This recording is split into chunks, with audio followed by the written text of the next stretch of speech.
So I'm here to tell you a story about third generations and soon to be fourth generations of hauling hay.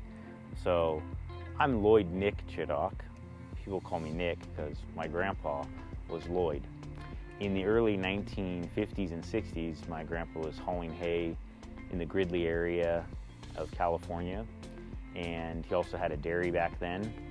And then roughly in 1964, he was hauling hay from Gridley to Grass Valley, California, and he ended up buying a store called Ridge Feed and Supply in 1964. And that is the store that we still currently run today. It went from my grandpa to my dad to me.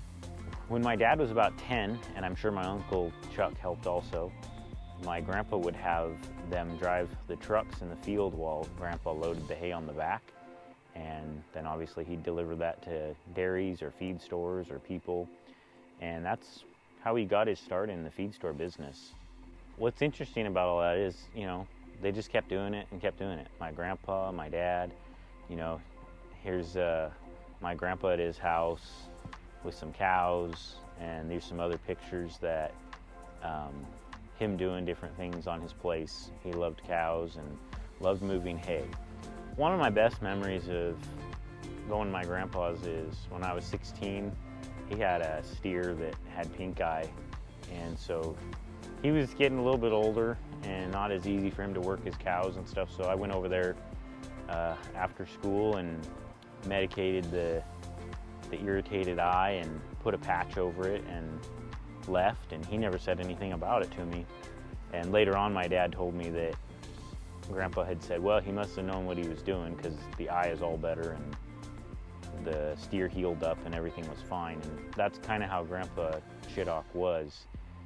He didn't really, tell you thank you or good job, to me anyways, but it was nice to hear later on that I had his approval of I could treat that cow. And that's my relationship with Grandpa Chittock, was I'd go do stuff and we'd argue about things, and it was a great relationship in arguing about all sorts of stuff, from politics to cattle breeds to I could tell him how many chickens I could catch in a night that I would go sell the next day, and it didn't matter if I told him I caught 10 or if I caught 10,000, he'd tell me either way, you can't catch that many.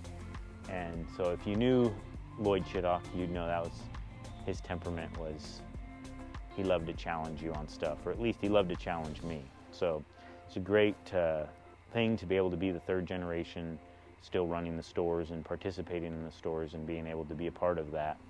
And next year is our 60th year in business, and we went from Grandpa then to my dad, and my dad bought Ridge Feed in 1986, and he bought what was the farm store in 1994 from Tom Hess, and which was Hess Ranch before that. And so it's great to be part of that. And now we're in 2023 and everything's still going, and we have all this hay around us that we're still selling. When I was a teenager, I was one of the delivery guys off and on, and my dad would have us deliver a block of hay 5 or 6 or 8 times a day. And that was very normal back then, and that's just how it was. And we'd take the hay squeeze or the semi-trucks down to the valley and load straw all day.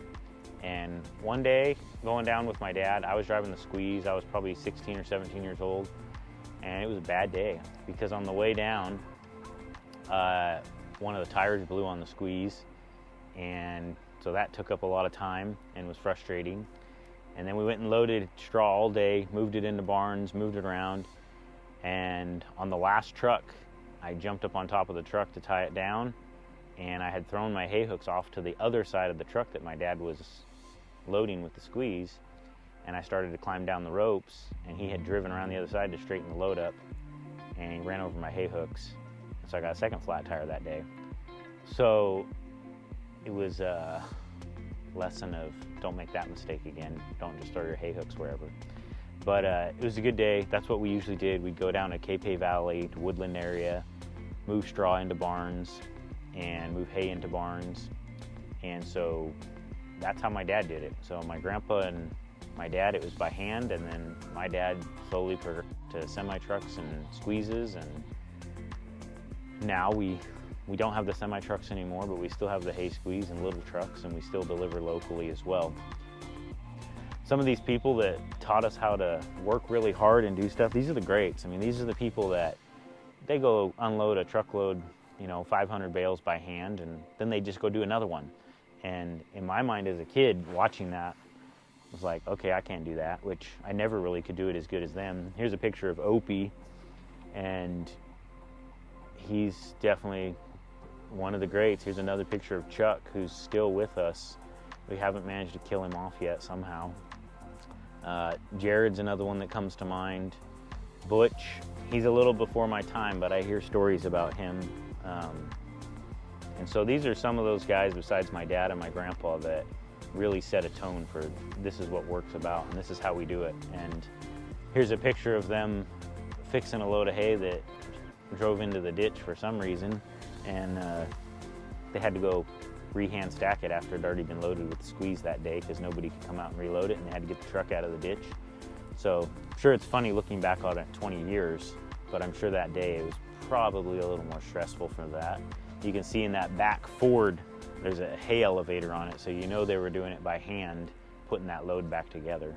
So like I said, in the present day, 59 years later, we're still selling hay. This is our grain hay. This particular one is wheat, oat, and barley, 3 grain that we have in stock. This one here is a Alfalfa Grass mix. Looks like a first cutting. It's got the heads in it still. And this is probably about 60% grass and maybe 40% alfalfa.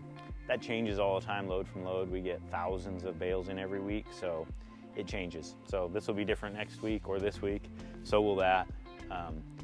We do get our orchard grass, our alfalfa grass, and most all of our alfalfas come from up north, Northern California or Southern Oregon. So we do buy primarily mountain hay when it comes to those 3 blends. This is our mountain alfalfa. This particular one, it's pretty fine stem. There's quite a bit of leaf in it.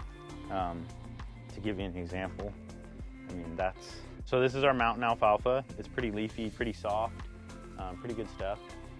We do change out our loads, multiple times per week. So consistency is our goal, but sometimes it's hard to do with how much we move through. But we do our best with that, and we keep the same main suppliers to keep that consistency up. So we'd love it if you stop by either one of our stores, Simply Country in Grass Valley on Ridge Road, or Simply Country in Rough and Ready on Rough and Ready Highway on Harvest Lane. So we also have wheat straw and rice straw, and so those are kind of our hays.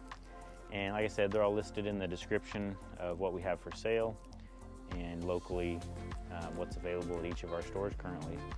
So we'd love it if you came by, stop by our stores, and we'll load you up with whatever your hay needs are currently. Just want to thank my grandpa for all of his hard work, and my dad, and the fact that I share their name is a great blessing, and that I'm able to come here to work and enjoy this so much. And I want to thank all of our customers in Nevada County and the surrounding areas for the 59 years of support that you've given my family.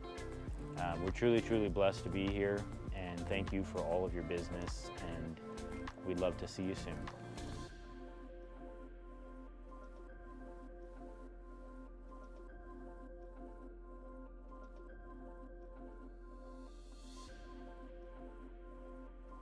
We have a bit of a closeout here on stable mix products. There's 34 barrels left of various products.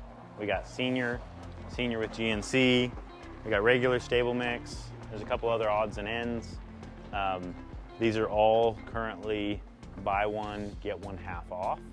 So come in while we've got them, while supplies last. It's first come, first serve. Just show up, buy one, get one half off. So BOGO going on the barrels of stable mix of whatever's in stock at Simply Country in Rough and Ready, California.